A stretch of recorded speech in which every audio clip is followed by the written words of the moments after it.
પ્રવેશ પર પ્રવીણ રામનો કટાક્ષ, ખેડૂતોના આંદોલનનો સોદો જેલમાં જ થયો હોવાનો ગંભીર આક્ષેપ લગાવ્યો.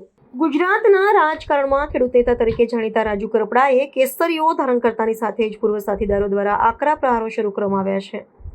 આમ આદમી પક્ષના નેતા પ્રવીણ રામે આ ઘટનાક્રમ પર પોતાની પ્રતિક્રિયા આપતા જણાવ્યું હતું કે રાજુ કરપડાએ અગાઉ આમ આદમી પક્ષ વિરુદ્ધ જે આક્ષેપો કર્યા હતા તે પાયા વિહોણા હોવાનું સ્પષ્ટ થઈ ગયું છે.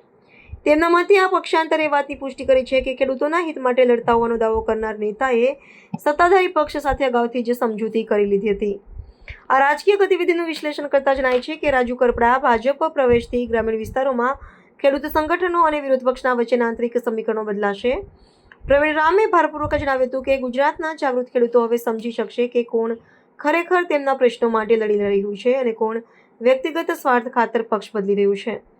રાજુ કરપડા દ્વારા કરવામાં આવેલા પક્ષ વિરોધી નિવેદનો હવે જનતાની નજરમાં પોતાની વિશ્વસનીયતા ગુમાવી રહ્યા હોવાનું પણ તેમણે ઉમેર્યું હતું. નમસ્કાર મિત્રો, જય જવાન જય કિસાન. આજે મારા પરમ મિત્ર ભાજપમાં જોડાઈ રહ્યા છે, એટલે કે કેસરીઓ ધારણ કરી રહ્યા છે.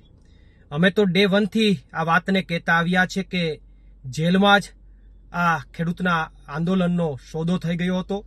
ખેડૂતો સાથે વિશ્વાસઘાતની જેલમાંથી જ શરૂઆત થઈ ગઈ હતી અને છતાં પણ મારા પરમ મિત્ર અનેક મજા આવે એવા અલગ અલગ આક્ષેપો કરતા હતા. પરંતુ આજે જ્યારે કેસરીઓ ધારણ કરી રહ્યા છે ત્યારે તમામ આક્ષેપો પાયાવિહોણા સાબિત થાય છે અને ગુજરાતના ખેડૂતોને પણ આજે વાતની પ્રતીતિ થશે કે ક્યાંક અને ક્યાંક આમ આદમી પાર્ટી સામે થયેલા આક્ષેપો તદ્દન ખોટા હતા. અને આજે જ્યારે કેસરીઓ ધારણ કરી રહ્યા છે ત્યારે એમને શુભકામનાઓ પાઠવીએ અને એક આશા રાખીએ કે ત્યાં જઈ અને જેમ પહેલા ખેડૂતો માટે તાકાતથી લડતા હતા, રસ્તા ઉપર લડાઈ લડતા હતા, એ રીતે લડાઈ લડો અને ખેડૂતોને કંઈક ન્યાય અપાવો એવી અપેક્ષા એમની પાસે રાખીએ છીએ. આભાર. પ્રવીણ રામ, પ્રદેશ ફ્રન્ટલ અધ્યક્ષ, આમ આદમી પાર્ટી.